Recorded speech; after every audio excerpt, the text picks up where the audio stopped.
रांची में corona vaccination का dry run शुरू हो गया है। हम इस वक्त सदर हॉस्पिटल में हैं। आप देखिए ये हेल्थ वर्कर है, इनको इंजेक्शन दिया जाएगा, कोरोना का वैक्सीन दिया जाएगा, इसकी तैयारी की जा रही है।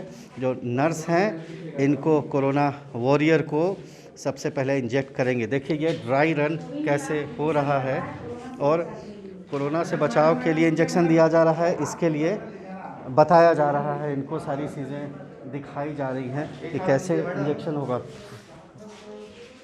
कि इनको इंजेक्ट किया गया है कोरोना के वैक्सीन का। अब इनको बताया जाएगा कि जो वैक्सीन के बाद क्या क्या प्रिकॉशन लेना है, कितनी देर तक प्रिकॉशन लेना है। सिस्टर आप क्या क्या बता। इससे मैंने उल्टा प्रभाव भी पड़ता है, जैसे आपको सांस लेने में परेशानी होता है, बुखार होता है, खुजली होता है, चक्कर आएगा। इससे घबराना नहीं है, आपको आधा घंटा के बाद जाना है और बगल में स्वास्थ्य केंद्र या 108 है, चाहे कोई डॉक्टर है उनको आपको बताना है और अगले बार फिर 28 दिन के बाद फिर आना है दूसरा टीका लेने के लिए। देखिए यहाँ के उपायुक्त रांची के छवि रंजन वो भी पहुँचे हैं, ड्राई रन को बहुत बारीकी से नज़र रख रहे हैं। सर किस तरह की तैयारी जो है, सर किस तरह की तैयारी की गई है रांची में ड्राई रन को? सारी तैयारियाँ कर ली गई हैं। जितने भी हमारे फ्रंटलाइन हेल्थ वर्कर डॉक्टर उनकी मैपिंग कर ली गई है। कितने वैक्सीनेटर चाहिए हमें, कितने कोल्ड चेन की आवश्यकता है, कोल्ड चेन पॉइंट सभी को आइडेंटिफाई कर लिया गया है। अब आज एक ड्राई रन है, एक पूरा मॉक ड्रिल चलेगा, आज पूरा डेमोन्स्ट्रेशन चलेगा। राइट फ्रॉम की पेशेंट के आने के बाद से लेकर कैसे उसकी चेकिंग करनी है, क्या प्रोटोकॉल्स होंगे, जो स्टैंडर्ड SOP है उसके आधार पर सभी हमारे ANM और हेल्थ वर्कर्स और डॉक्टर्स जो है उसका क्या रोल है, उसके रोल फिक्स किया गया, सभी का रोल दिया गया, उसकी क्या रिस्पॉन्सिबिलिटीज़ है उसको हम लोग देख रहे हैं आज कि वो सारा स्मूथ हो रहा है कि नहीं। पेशेंट अगर आएगा तो कहाँ बैठना है, उसको कहाँ से लेके फिर वैक्सीन सेंटर में कहाँ आना है, उनको कौन वैक्सीन देगा, क्या रिकॉर्ड कीपिंग करनी है, सारा चीज़ हम लोग देख रहे हैं। कितने रांची में कितने सेंटर ऐसे बनाए? आज 3 जगह पे मॉक ड्रिल चल रहा है।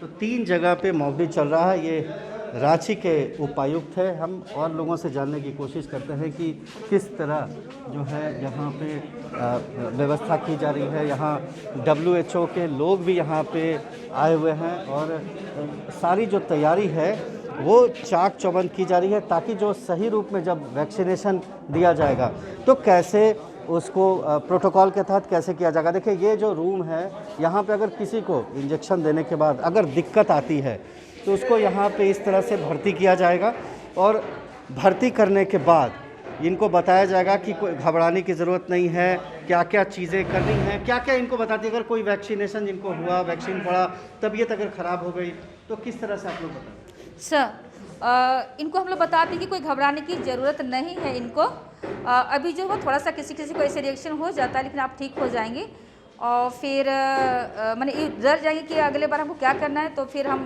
घर में जाके बताते हैं कि उनको क्या क्या हो सकता है और कहाँ इनको इन्फॉर्मेशन देना है और किनको बुलाना है, ये सब के बारे में हम इनको बता देंगे। क्या क्या हो सकता है इंजेक्शन देने के बाद, क्या क्या चीज़ें? अगर वो घर चली जाती हैं तो कभी कभी इंजेक्शन की जगह में उनको हल्का सा फोड़ा आ सकता है ना, और उनको कभी कभी अचानक से चक्कर आ सकता है, इनको फीवर भी आ सकता है।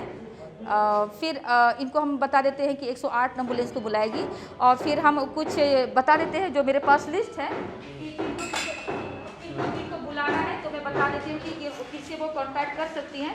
तो इनको मैं बता देती हूँ, उनका मोबाइल नंबर सब हमको लिंक करके दे देंगे इनको। जैसे एम्बुलेंस 108 को बुलाएंगे, वो नोडल पर्सन जो FI का है वो जो उनका मोबाइल नंबर मैं दे दूँगी और वो अपना कॉल कर लेंगे। ये बताइए आपको सही में अगर इंजेक्शन पड़ेगा, जब आएगा वैक्सीन, तो आप दिलवाएंगी? दिलवाऊंगी। डर तो नहीं लगेगा? नहीं लगेगा। अभी किस तरह का आप लोगों को जो ड्राई रन किया गया है, किस तरह का आप लोगों को अनुभव हुआ?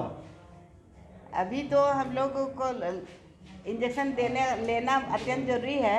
यही हम लोग सोचते हैं जिसको भी ज़रूरत है सबको ओल्ड एज में, सबको हम लोग के एज में पहले लेना चाहिए।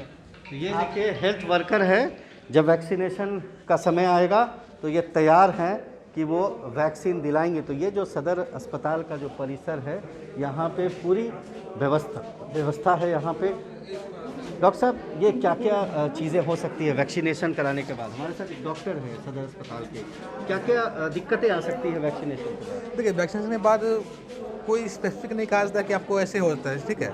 किसी के जो फीवर भी आ सकता है, चक्कर भी आ सकता है, ठीक है। बहुत ज़्यादा हुआ तो सांस फूलेगा, बेहोश हो सकता है, बहुत ज़्यादा मतलब सीवियर होने पे, ठीक है। तो उसके लिए हमारे पास AFI सेंटर होते हैं, उसका दवा का जो किट है वो अपने पास उपलब्ध है, ताकि किसी की जो जान की क्षति ना हो यहाँ पे।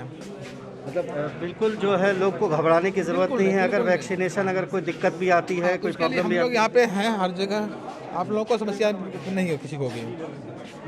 तो ये देख सकते हैं कि इंजेक्शन देने के बाद, वैक्सीन देने के बाद जो समस्या आएंगी उसका निराकरण भी होगा। इसलिए ये अपील भी है कि लोग यहाँ पे घबराएं नहीं, और जिस तरह से व्यवस्था की गई है वो कहीं ना कहीं आने वाले समय में उपयोगी सिद्ध होगी। मृत्युंजय श्रीवास्तव, रांची, बिहार का।